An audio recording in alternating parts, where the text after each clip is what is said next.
a little later. That way we cut the laughter as soon as we went live. Yeah. Yeah. Welcome to Echo Chamber, the session in between sessions. This week we get to talk about our one shot of our fearless leader who's not even here. So let anybody want to call him out, feel free to do so at this point. I will give him before we call him out for not being here. He did a great job. He You did do a absolutely great did. job. Awesome. I'm For- still Yeah, you did awesome. flabbergasted by the sloth outfit, Yes. and Yes. I am deeply Sloth offended that he has not joined us this evening. You know what? The Very sloth much outfit, so. it's Evan. That's all you gotta know. Like, I give him props for dressing up. You know. Yeah. No, I loved it. You know what? I would be disappointed any other way.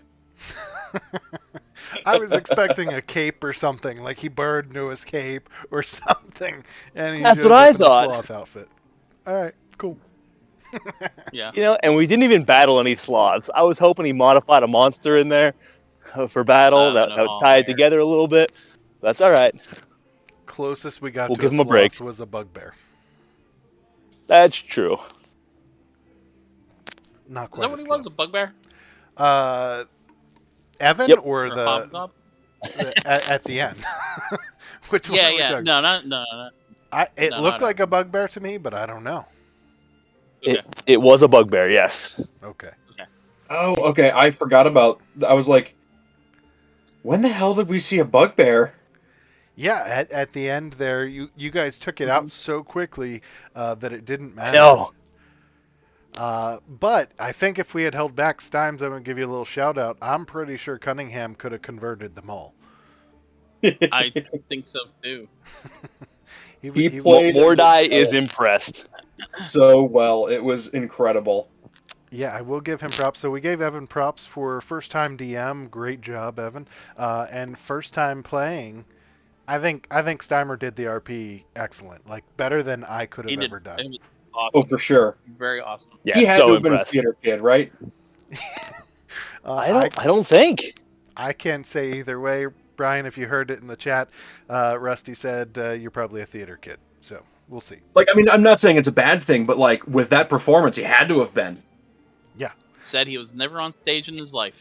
Oh really? Oh yeah. Okay. Yeah. I don't know. Maybe he was in charge of the lighting or something, and he picked it up. He was a natural. We'll say that much. It's that natural charisma that he exudes. That's what it is. Yes. So and then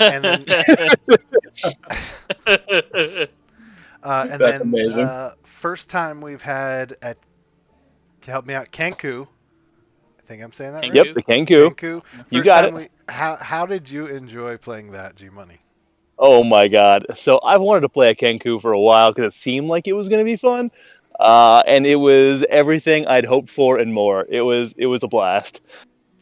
I have failed. I have failed. Okay, Sparkle Stick. Which, Carl, if you've looked at the stats, I did. I that have them up. is Oh, we got Ashley. that is the Hi. Hey! Ashley, I have failed is the name of the episode. I have failed. Yeah, I was going to point it out when we do stats chat, but it's definitely. I even named Okay. the Twitch stream "I have failed" one shot. So I think Yeah. from now on, Nice. it's just going to be known as the "I have failed" episode. I have failed. Nothing against anybody that played, but that's just the way it goes. I got you. No, Ashley, it was a lot of fun. welcome. G, what class were you? Technically a cleric. Were you a cleric? Okay. Yep. Didn't have to use anything, but I was a cleric. I You feel like did I used bless one us. thing. I don't remember. You did You bless used us. Oh, that's right. I did bless you. Yep. And then you ran away in character as well as in person in character, and were never seen again. In both cases, I didn't run. I scattered. I drifted off. Drifted off. Well put, sir. Yeah. Thank you. No, that is a lot of fun. I look forward to the opportunity to get to play that more often. It's enjoyable.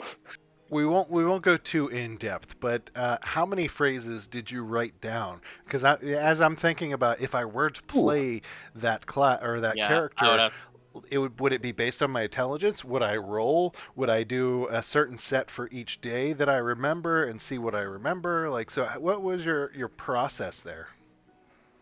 So I probably wrote down 20 to 30 phrases in the end, but I only Yeah. chose impactful ones, like ones that really either got a reaction, or were shortened to the point, or were emphasized by the characters. Something that really just popped in the conversation. Those are the little phrases that I wrote down because I figured that's what would stick with that particular character. You did a great job. I loved it. Not to belittle it, but then we also had first-time character Tabaxi. How was that? Yeah, It's actually my second time playing at the backseat. Yeah, but it was first but our time first time seeing it. for the Chaos Chamber. Mm. How'd No, you enjoy Tabaxi's it? fun to play. What's different about playing a Tabaxi than your traditional? Because in campaign 1 you play a rogue, I think. Campaign 2, help me out. You play a ranged Druid. player as well, a druid, yeah. Yeah. So what's different between the other two and the Tabaxi that you played? I got lucky with my monk that I could play long range bow, or the monk or the Tabaxi has claws, so you can use them as an unarmed attack. They're considered a weapon. Yeah. She has climbing speed, so she has advantage when climbing. And she has dark vision, which most of mine always did, but Yeah. I always played her hard into trees. The claws as an unarmed strike is such a fantastic thing. Because I have that on my monk in campaign 2. Yeah. I could see that, because if you were just like a human monk, it would be possibly a little lackluster. I think the claws are a 1d4. Oh, so it's okay. Yeah. So it's additional, Yeah. Okay. Still, would you want to play the Tabaxi in a long-term game, or is that just a funsies character? Oh no, I'd play them in a long term again. I have one. Her name is Ankasa. She was in a long term one until that game got canceled. Okay. What was the class? She was a rogue though. Rogue assassin. It seems Yeah, to be a that's cool. theme for you that you like that ranged rogue assassin type character. Is that I do. more or less you're just drawn to it? Yeah, I've always liked the rogue. I play a lot of rogues, but I like the range because I know I can hide back more and attack. I don't like getting beat up so close. Makes me nervous. You should play like a Goliath Paladin. That's a great Yeah. ranged character. Yeah, I was gonna say that's like with a Get you with an a wand old of missiles. wand of magic missiles. You'll be in there. I Oh, no. joke, Ev. I joke. Who throws a shoe? Really good, you idiot. Yeah, no. So that kind of brings up the question I have it written down. When you guys were thinking about creating your characters for this one shot, were you thinking long term what could be incorporated into either campaign later on, or what were you guys just like, I'm gonna make something for funsies? Mine was long term. Mine was funsies, but then I quickly pivoted and have a whole backstory, and I have All right, Yeah, all right. same here. So before it might already be on your list, Carl, but I want to get into the Easter Bunny here soon. I have no idea where That's coming that up came next. from or what it is. Okay, good. I didn't want to miss that. Nope, the Indiana Jones Easter Bunny is definitely coming up here momentarily. All right, sorry. No, Continue. you're good. We can jump. I leave it into in your this. capable hands. Let's jump into it now. So the Easter Bunny Indiana Jones, you pivoted from that sounds like a good time to this could potentially be something that I pull in. Yeah, exactly. So the Harango, which is from Harango. the Witch Yeah, the Wild and the Witchlight. Okay. They were in an old class. in the older versions, but they were more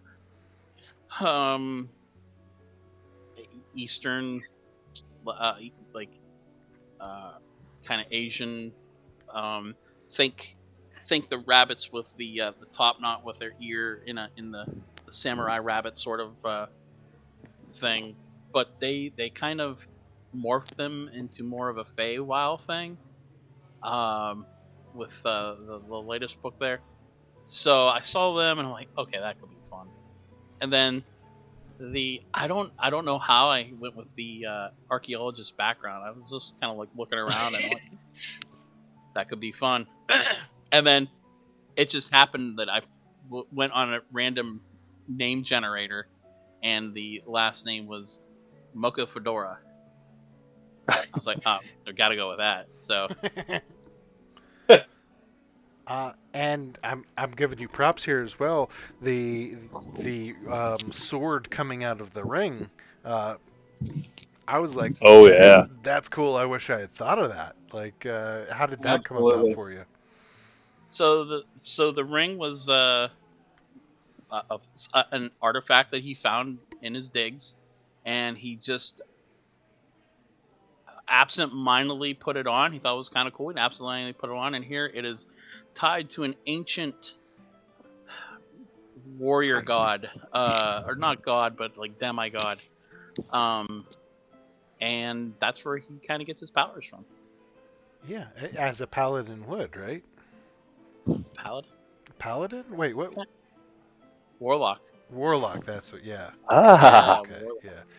I knew Yeah. it had something to do with getting your powers from some other significance. So Mm-hmm. yeah. Hexblade.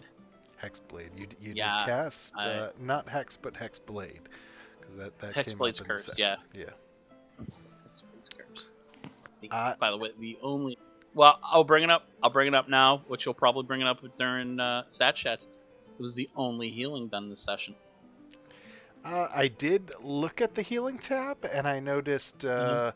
one healing for 11 points. So I give you props there for sure. I think we could have had one additional healing from our paladin that was joining us. Cunningham could have lay on hands for himself after taking that damage towards the end, but I think he made the choice. I think he made the right choice with the vines to tie the guy up, and then it was just. Which I also want to give him props. I have written down about the speak with animals play against the wolves. For somebody who has not played before, to go ahead and pull that out, be successful. I mean, I was kind of taken aback. I was like, he kind of fits in. I'm gonna be honest. So Yeah. You know what? I'll give him credit. He used a lot of nuances across the board. I mean, he used restraint with the vines. He used persuasion with the speak with animals. He used the charisma and converting some people with the religion. He played a lot of the nuances, not just role play, but he built around everything but attack. He was a lockpick away from using all his tools. I kind of like that about the character himself, because he wasn't just a murder hobo like most of us turn out to be. He was friendly or foe, and if you say foe, I'm gonna hit you. By the way, yeah, props, and I don't care if you did it just to make Evan mad. Still good on you, champ. Yep. Yeah. Rusty. All right, guys, I gotta go back to work. Thanks for jumping. break All right, Ashley. glad you joined, Ash. See, Ashley. Bye, guys. See ya. Rusty, tell us a little bit about your character. Long term, short term, were you just playing around? So it kind of started out as just playing around. I had an interesting idea for a mechanic that I was like, I'm going to run this by Evan, see what he thinks. And kind of turned it into, ended up coming up with a backstory. And, so my character was a ranger. And so it was like, okay, there's kind of the classic, all right, I like hanging out in the woods with the animals, yada, yada, yada, yada, yada. And just decided to go with, all right, that was my thing until, the giant attacks started happening. They started tearing down the forests, blah, blah, blah, blah, blah. And then, bam, eco-terrorist chucking Molotov cocktails. So then it brings in the question: would your character get along with Griswold since he believes in eating trees? I think that would definitely come to a bit of a head at some point, but I think we could probably figure it out. So when he told you to go eat a tree, you'd take offense. That's all I'm getting at. I mean, it's really one of those things, like, if you're using the entire tree carcass, then, it's a sustainable and responsible use of the resource. So, as long as he's not, like, just eating the good part and then leaving the rest to rot, we're probably okay. Mm. All But, right, like, all right. everything, roots and all. or just tearing down a forest just because, right? Right, yeah, exactly, So he would not get along with Saruman. I get it. Um, Yeah. How about you, Carl? We got to turn the question on to you now. well, honestly, my initial part was like, I just want to do something different, Mhm. funsies, and like you, you guys convinced me last Echo Chamber. You're like, oh, we have backstories, and I'm like, crap. um, so then I kind of like started to like think about what would the backstory be, and that kind of developed into something that could be brought in later on. Mhm. So I thought, what would be fun? A gnome barbarian that uses a great club. Like A let's great let's club. see this first time DM explain this one type deal. Hmm. Not that I wanted to throw too many wrenches in Evan's plan, but I just thought, okay. Keegan called me out on my one shot about the boulders being thrown. Let's play around with this a little bit. So, and I got to say, I could see myself having more fun playing a barbarian than I do playing a fighter. Just like Ashley's Oh, drawn really? to that range, I am drawn to get in there and do damage upon damage and get the crap beat out of him at the same time. I enjoy that. I'm surprised at that because I, I guess because of barbarian just is full on you rage and you hit shit, and I was expecting you to be more inclined to having options or other options as a fighter where you can maneuver a little bit or you can do your different maneuvers or I'm surprised at that actually. I do enjoy that aspect, and that's why I go with Battlemaster for the fighter, because it gives you those options Mhm. and those different things to do, or different ways to help people. But at the same time, I feel that I am taking up that space because I'm in the thick of it, and because the half damage and everything, like I could just absorb so much. Mhm. So Mhm. little less strategy, but at the same time helping the party just as much. Mhm. I don't know, but let's be honest. I'd play Emmerich over my character anyway, because Emmerich's a badass. And you know what? I was thinking about this, and I'm gonna throw it out there.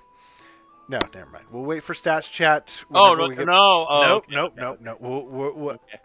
I was thinking about the stats and the funnel chart we have for damage and Mhm. how Siddle is at the top.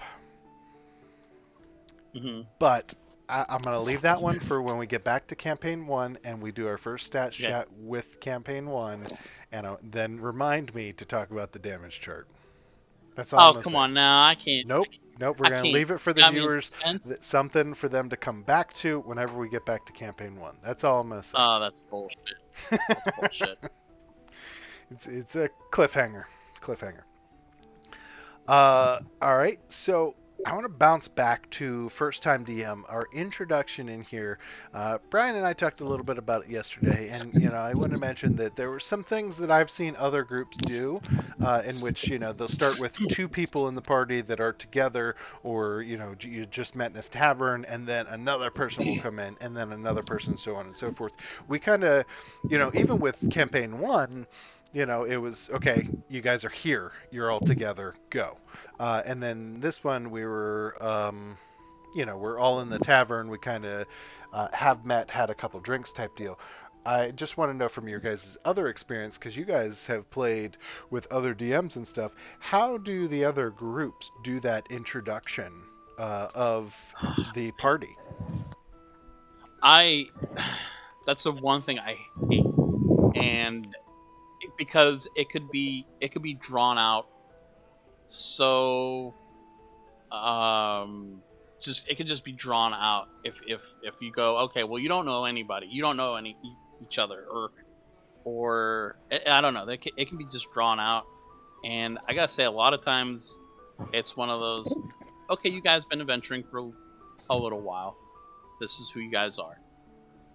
It's cliche, it's maybe campy, I don't know, maybe a little bit lazy as a DM, but I don't know. I just you can do a lot by you're just meeting these people for the first time, sort of thing. But I don't know.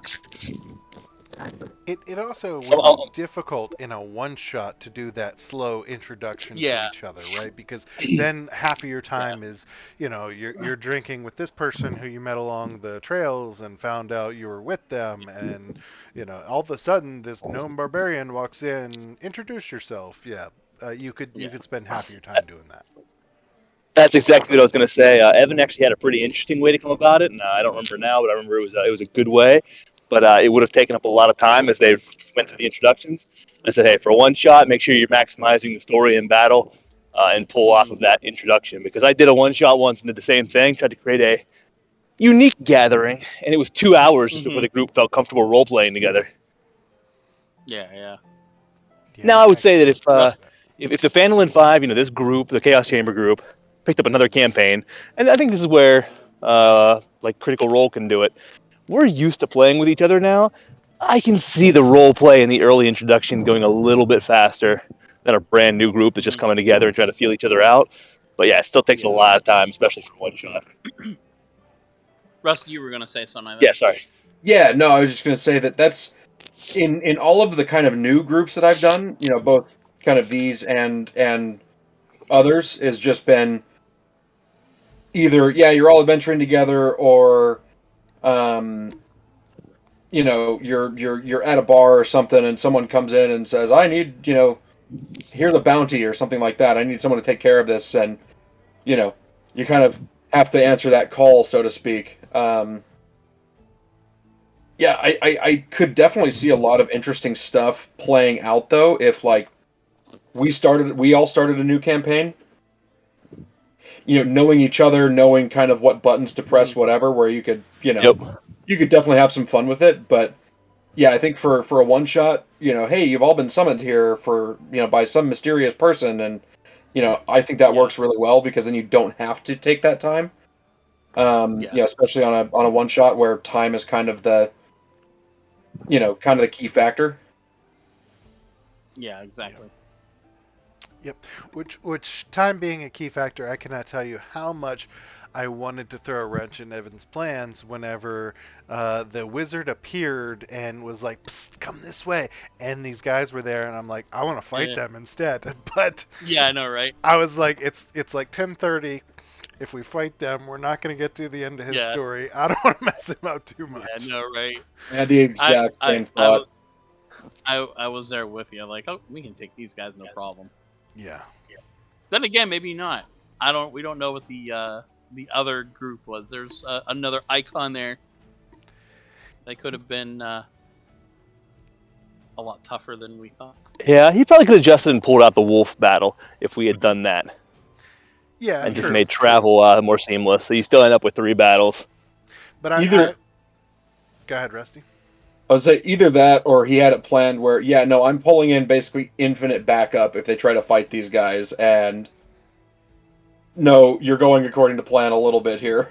I don't want to say railroading, but like some necessary guidance. Yeah, and I did tell him for a one shot to railroad a bit if he had to. I was just going to say, you have to. Yeah. For a one shot, you Yep. kind of have to, and we could have tried to mess him up, and he still would have had to pull us back at some point, or maybe the wizard at the end, the camp scene wouldn't have happened with the chest, and all the sudden the chest would have been somewhere else. So I think he could have done it. Exactly, and I'll give him credit. I'm going to go a step back here, and I just mentioned that I told him to shorten the introduction. I told him to railroad a little bit. Evan did a great job of putting together what could have been the basics of a nice campaign, and what probably could have been a good 3 or 4 piece storyline. But I definitely, it was my doing that pulled him back a little bit, so I hindered his ability to be creative. So I'm gonna throw it out there. I had the idea as we were playing through this because I completely agree. He did a great job at setting things up. I'm gonna say let's do same characters. Brian, I'm gonna pull you in if you want for a 13 episode series as they travel throughout after getting the hat and whatever else it was from the chest. And they have to get to their destination in 13 episodes. If we can get, what do you guys? I did 50 likes last time. We didn't get there, obviously, so I'm not doing that one shot at this point. But 13 episodes, we'll see. I'm going to throw it out there. I don't want to throw Evan under. We've got to talk to him about it first, but I think we should do it. 13 episodes is not too much of a DM, but How enough, nice I of think. Evan to volunteer to do this for us. You're welcome. Thank you, Evan. You're so generous. I think 13 episodes is not too much. I think he could do it in between. Every other month, something like that. Something like that. Yeah. And then, Definitely. maybe you guys can decide which party from the West gets to meet these. And maybe it's not either campaign 1 or 2. Maybe it's a different party. Yeah, maybe. DMs out there. Party We'll gets to see. be Which brings me to Listen, I am ready to adapt. Go ahead. No, go for it, because I think I was I going to was say, going down the same road. I think we found that there's some commonality across multiple worlds here. Some stuff happening that intertwines. I'm ready to adapt multiple campaigns as needed. Yeah. I agree. Originally we had brought up or I think Rusty's the one that said it, that he got a shiny new hat coming his way. It could go to a different party altogether. We just don't That's know. true. Maybe someone like a Mordai gets a new hat, Or a legion. or a legion. Evan only agreed to this to get himself a magic item. Yeah. That is the truth. He did it and planted it just so he could get his own hat. Yep. Evan, if you're watching this, we want you to do it, but no pressure. There's pressure. There's lots of pressure. I think it would be really cool. And then, we still have in the horizon, whenever you guys decide, the Battle Royale, which I think Chamb3r would have a great time with. Cunningham would enjoy jumping in there, because that's not something, storyline. All of a sudden he just shows up and there are these other people and I got to fight them.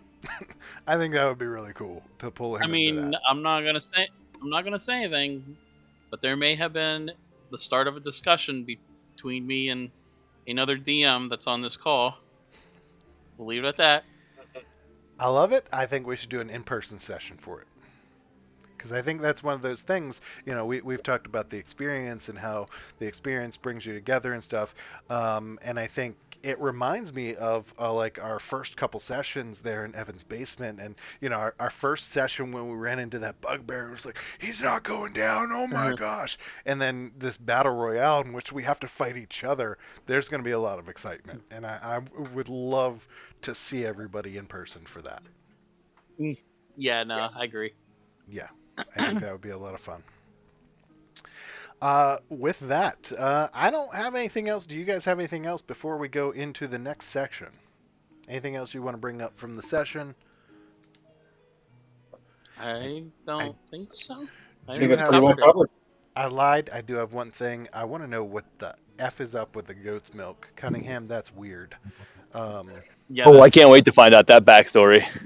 yeah. I don't know if I want to know that. Cunningham's mom is the big bad. Ooh. Mm.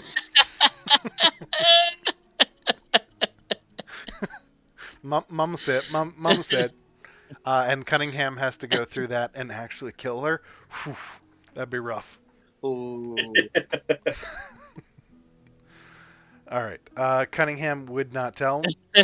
Cunningham would need tell to me I'd roll a would need to persuasion tell. check. That's all I'm saying. He would All need to tell. Yeah. right. And with that, I think it is time, Rusty. If you're ready, we're gonna go I'm ready to into roll. magic item.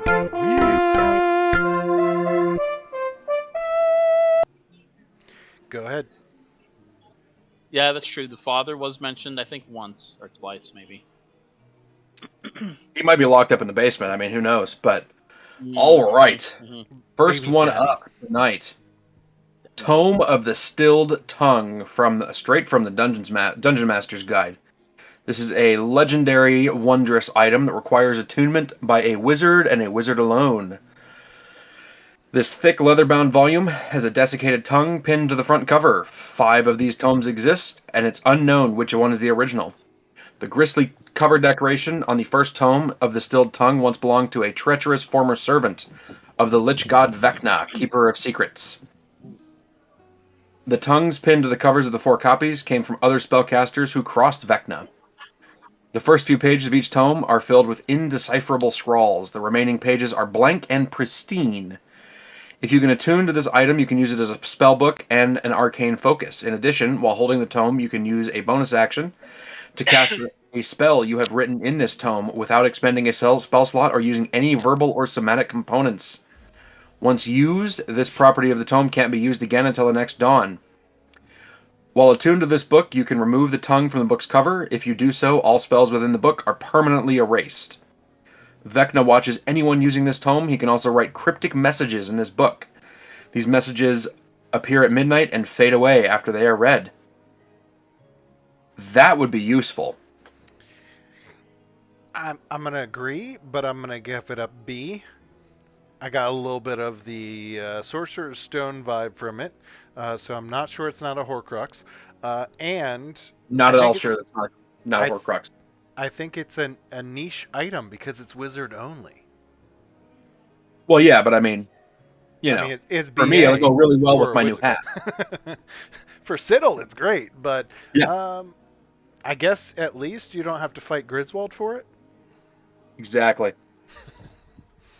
You may still. You Have may need to fight Amrook, though. Amrook is becoming quite the magic user. That's all I'm saying. Yeah, he is. Yeah. He's been practicing, which I can't wait to get back to that. By the way, because I think I mentioned in the Echo Chamber, Amrook knows that what's his name's lying to him. That's all I'm saying.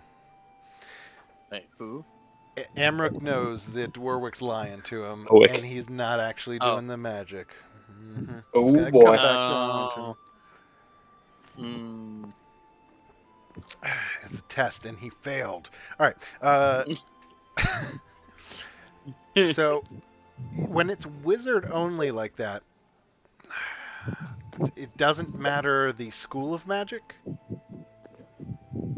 No. Okay. Not for this one, no. All right. That's cool. I mean, I personally, just because I have never played a wizard, I'd still give it a B. I don't know how you guys feel about it.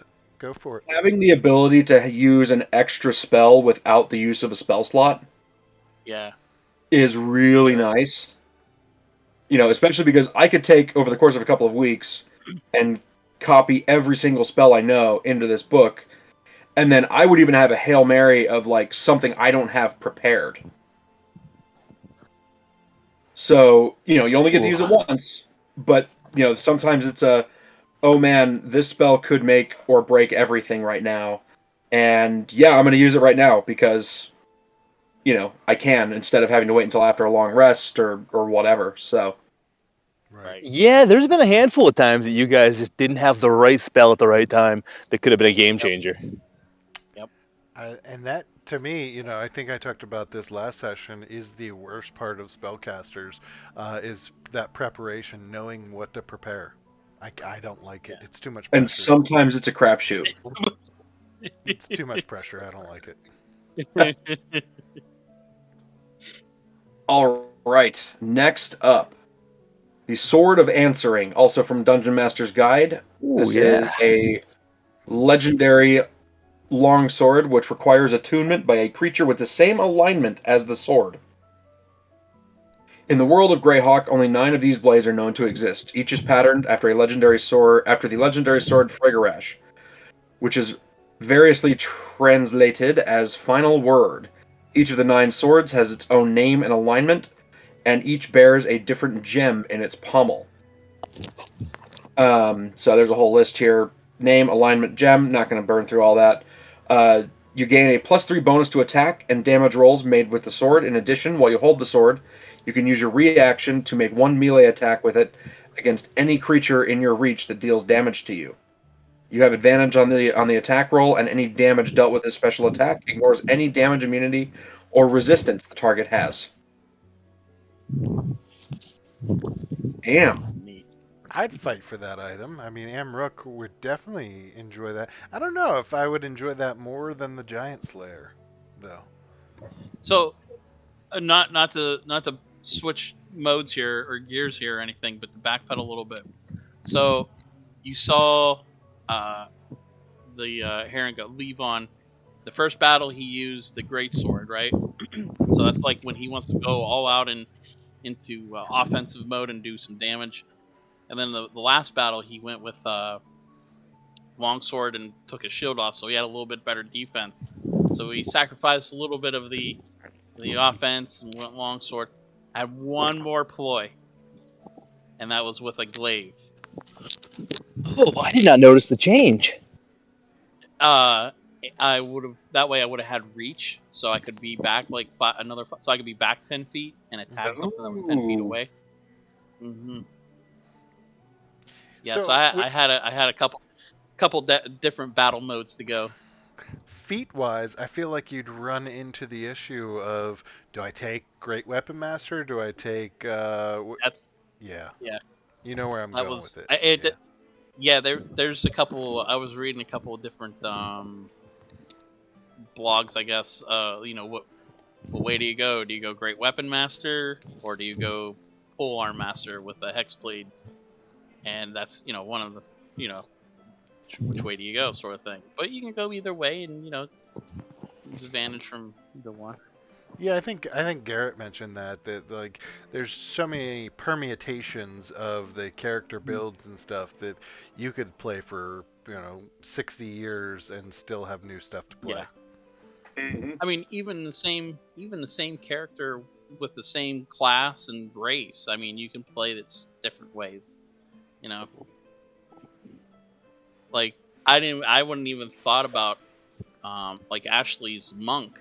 I didn't even think about a ranged monk. That's to me is wild to me to think about. But yeah, that is a little weird. I mean, Cleek uses some darts and stuff. Not that he's any good at it, but I just wouldn't think of a monk with a bow. So I mean, there's just different take. It's different. Yeah, I love it. Sorry, Rusty. Didn't mean to derail. No, you're good. You're good. All adds to the conversation. Yeah. So, all right. Last one on deck. Amulet of the Black Skull. This is from Tomb of Annihilation. This is a very rare, wondrous item which requires attunement. This amulet is carved from obsidian and is shaped like a screaming humanoid skull with ruby eyes and emeralds for teeth. It hangs from an iron chain necklace. The amulet has 6 charges and regains 1d6 charges daily at dawn. While wearing the amulet, you can use an action to expend one of its charges to transport yourself and anything you are wearing or carrying to a location within 100 feet of you. The destination you choose doesn't need to be in your line of sight, but must be familiar to you. In other words, a place where you have seen or visited. And it must be on the same plane of existence as you. This effect isn't subject to the magic restrictions placed on the Tomb of the Nine Gods, thus the amulet can be used to enter and exit the tomb. If you aren't undead, you must make a DC 16 Constitution saving throw each time you use the amulet to teleport. On a failed saving throw, the Black Skull cackles as you are transformed in transit. The transformation takes effect as soon as you arrive at the destination and is determined randomly by rolling percentile dice and consulting the Black Skull transformation table. So here's what you can do here. So if you roll from 1 to 20 on your percent dice, the symbol of Asarak. Okay, thank you. Is burned into your flesh, a curse that can only be removed with a remove curse spell or similar magic. Until the curse ends, your hit points can't be restored by magic. If you roll 21 to 35, you grow larger as if affected by an enlarge/reduce spell, except the effect lasts for 1 hour. You roll 36 to 50, you grow smaller as if affected by an enlarge/reduce spell, except for the effect lasts 1 hour. 51 to 70, you arrive at the destination wearing nothing but the Amulet of the Black Skull. Everything else that you are wearing or carrying appears in a random unoccupied space within 100 feet of you. That's amazing. It's 100 feet. Yeah. Could be a long walk depending on where you're at, bare ass. Yeah. 71 to 95, you are paralyzed for 1 minute or until this effect is ended with a lesser restoration spell or similar magic.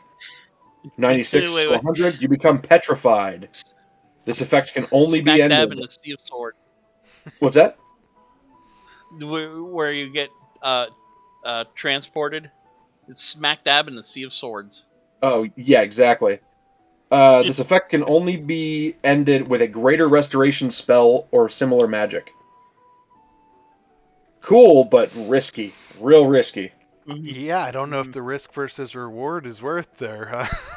There are not a ton of those that are not massively detrimental to your play for a bit.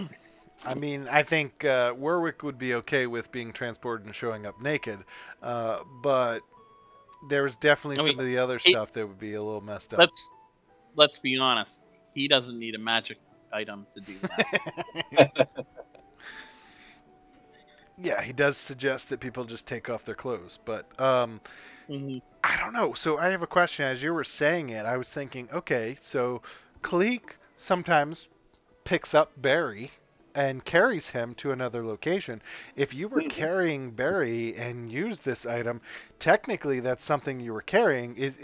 Does it specify object? I think it says anything you are carrying. It says anything you are wearing or carrying. Yeah, so that could include you.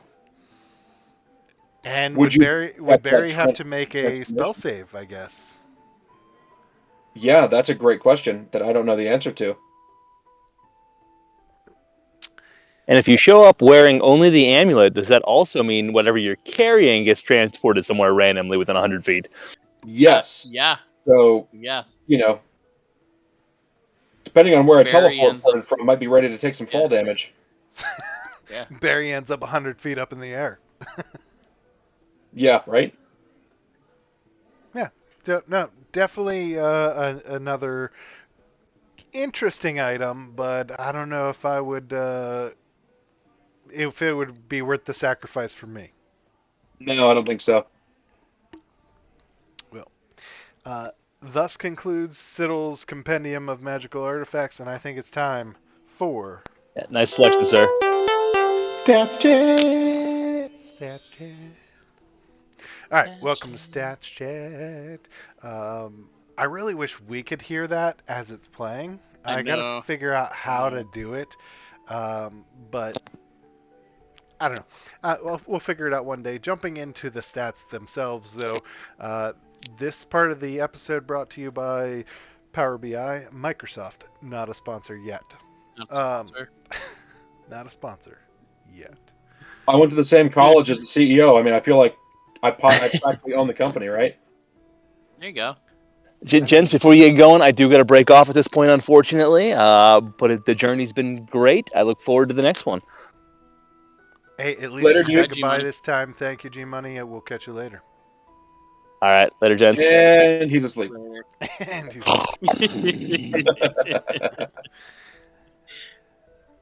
all right. So jumping into the stats, I just love the funnel chart. I'm gonna start with that. Eric, top of the chart. How does Yeah. it feel? How does it feel? Awesome. It feels awesome. And I gotta tell you, I was looking through this. If you look through the attacking and being attacked by and healing, if it wasn't for 4 points to Cunningham, I'd be on top of all 3 of those. Being attacked by Tomas is there. Oh, Tome, that was you. That was you. Never Okay, mind. okay. All right. Yeah. You 2 know points. what? I might have. 2 You know points what? different. You know what? I might have messed that up because I know Cunningham took a lot of damage. Yeah, I think he took more damage I gotta than look me. at that. Yeah. Yeah, I might have messed that up. You I might gotta have go swapped back. us there. Sorry, I was rushing a little bit putting these in. So. Russian. I see what you did there. Oh. Yeah. No. I give you props. Rushing a bit when you were putting these in. 2 out of 3 when you were what, Rusty? He was rushing a bit when he was putting them in. Oh, got him. Yeah. You're at the top on the attack and the healing. 2 out of 3, not bad. Like All right. it's got to No. feel good. Yeah. You and I think if you hadn't brought out the shield, I'm just throwing this out there, you may have been at the top of the being attacked by because it might not have missed you on one hit, and that would have put you there. Yeah. Not that you always want to be there, but pretty cool No, hat no, trick. no, no, exactly. Pretty cool hat trick. That's all I'm saying. Hat trick. Hat trick. Hat trick. You got it. This Got it. this A lot of episode puns is so going full on of here. puns. I am disgusted. But anyway, 60 points of damage in the one shot. I got to go back to Evan and give him props. When I did my one shot, well, one of the one shots that I did, I didn't plan for 3 battles. I didn't figure you guys would get through 3 battles, and so I got to give him props. He railroaded enough to get us through those 3, but not too much that it was overwhelming. Yeah. And Yeah, no. man, we are difficult, so extra props because it's us.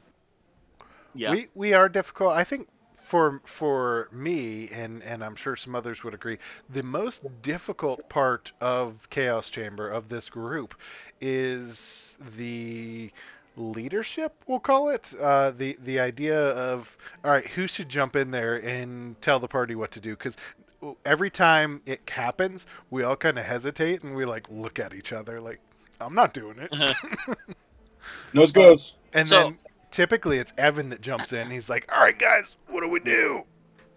This is awesome. So I have to say this go around I was a little bit more, I want to say, aggressive in that stance, I guess, because in campaign 1 I know I'm the veteran PC player.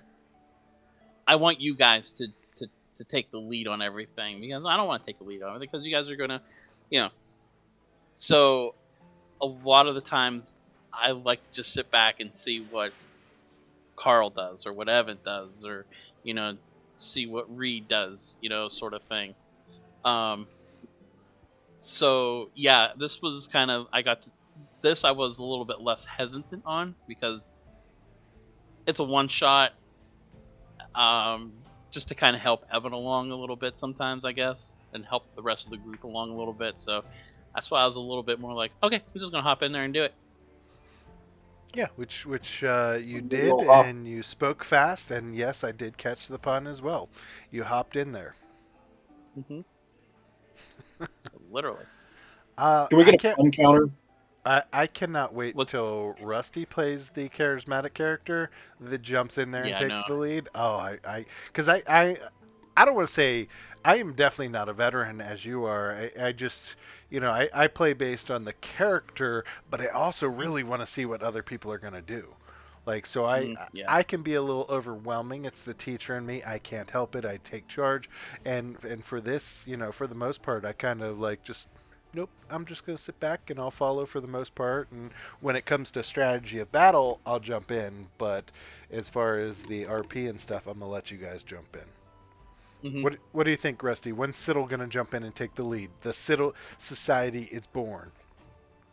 I need to do that at one point here. None of my characters in this campaign are really charismatic like whatsoever. That's my dump stat in both of our campaigns, right? Pretty much. And yeah, All right, Rusty's next playing a bard next one shot. Kenku Bard. Oh, that's so the boy band campaign. Backup singer. No, all Kenkus. All Kankus. We'd have to repeat everybody else, or just repeat the same, it just turns into like a vicious cycle of the same 5 Yeah. phrases. That I am Groot. Oh, thanks. It would all be based on awesome. inflection and like pointing, whether we Yeah. actually understood each other.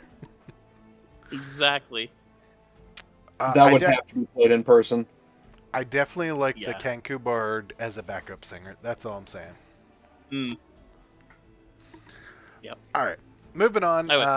I The fourth item that you are not the top of, I will point out, Tomas pulling out the most Mhm. kills. Yep. I'm gonna be honest there. I felt a little bad as I was like slaughtering stuff, like because I kind of wanted like Brian Cunningham to be able to slaughter stuff. So I felt bad as I swung and it was a crit, and I'm like, oh, that's 22 points of damage.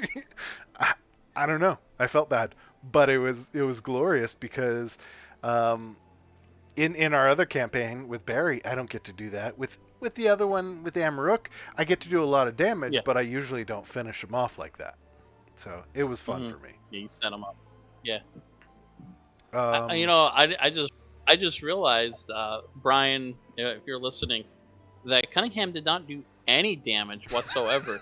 Is I he was gonna pacifist point out- paladin? he did ask friend or foe quite a few times, so I'm thinking he was like, priority number 1, try and convert. Priority number 2, don't die. Then, if all else fails, then attack.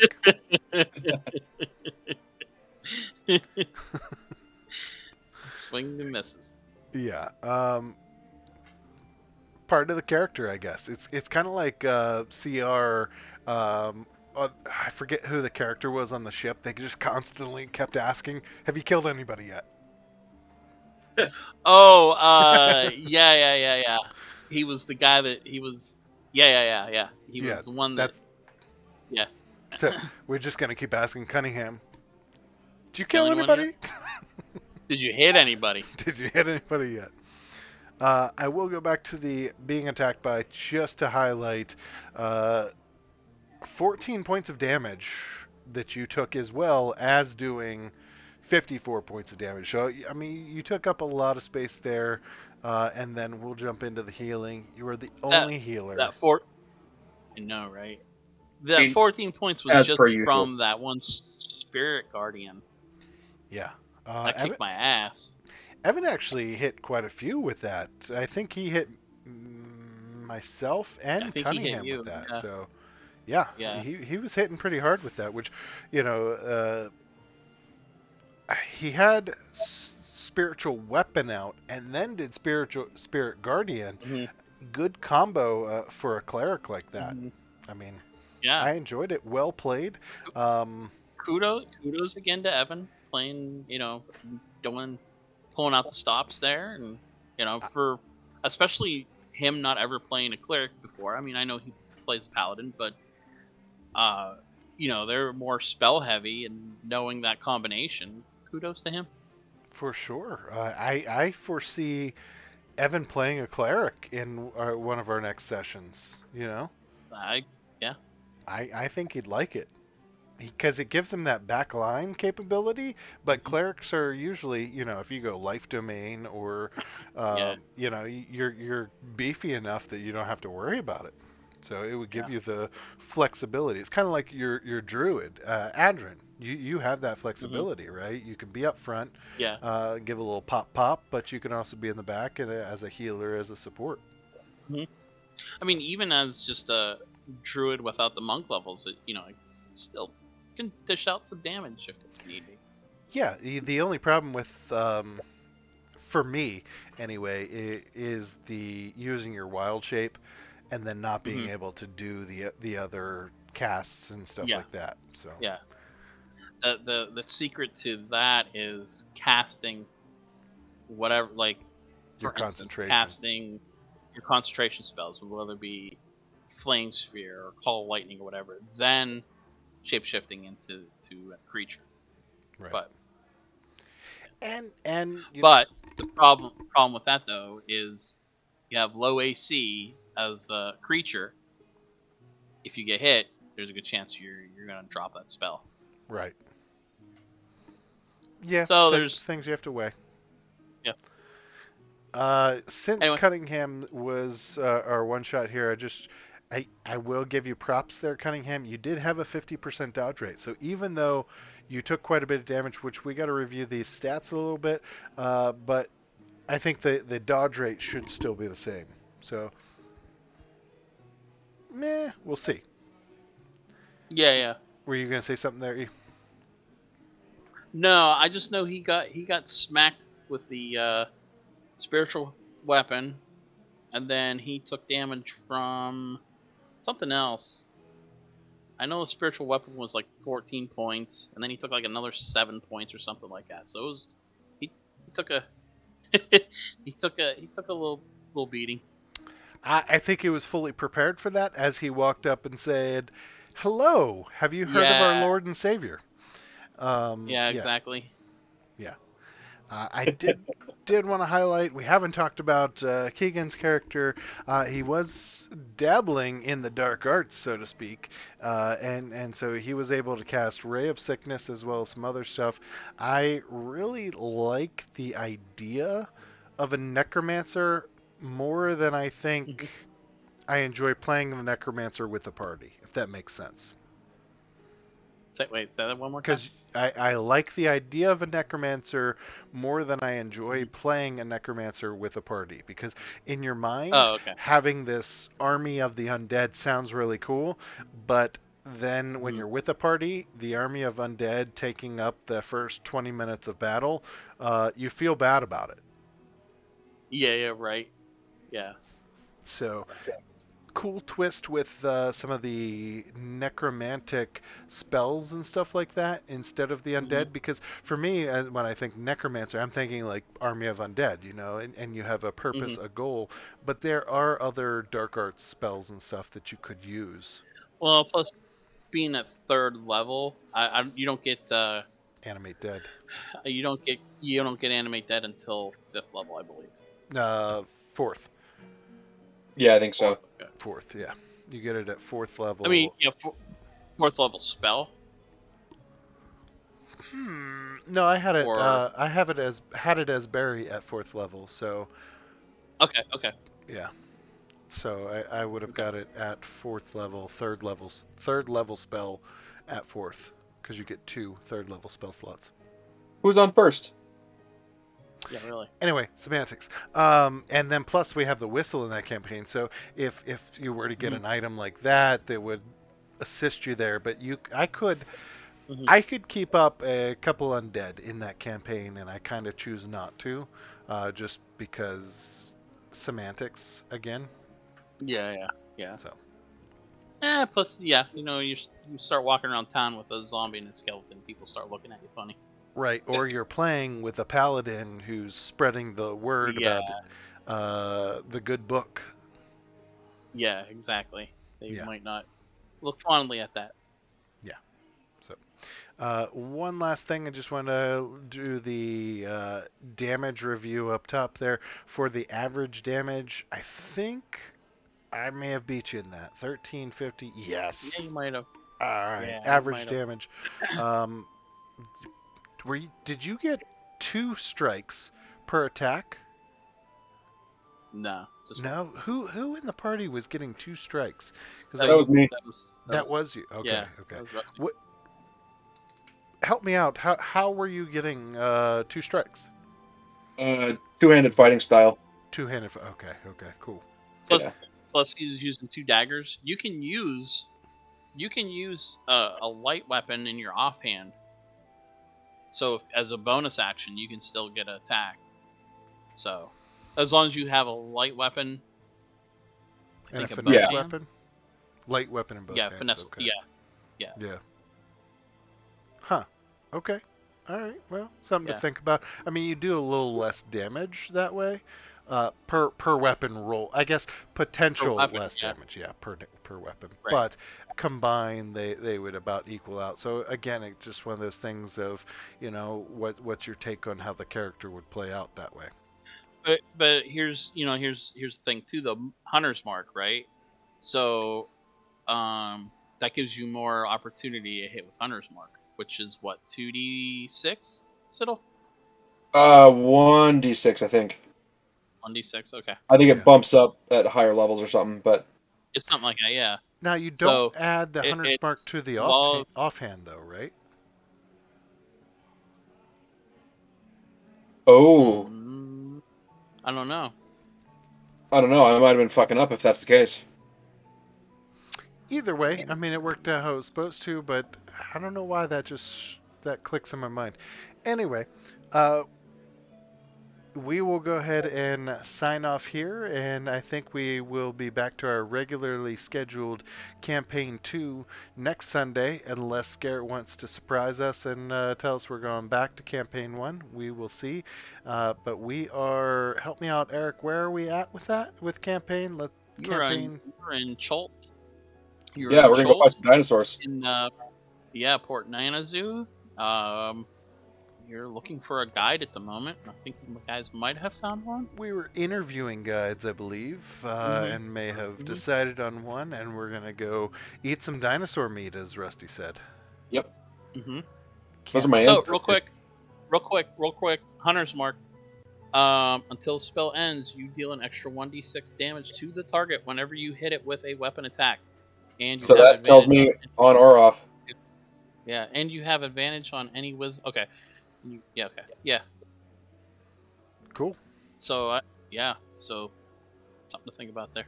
For sure. You adds a little extra damage then, so you could Mm-hmm. potentially. Good stuff. Mm-hmm. All right. Thanks everybody for watching, and All right. we'll see you Sunday. All Later. right.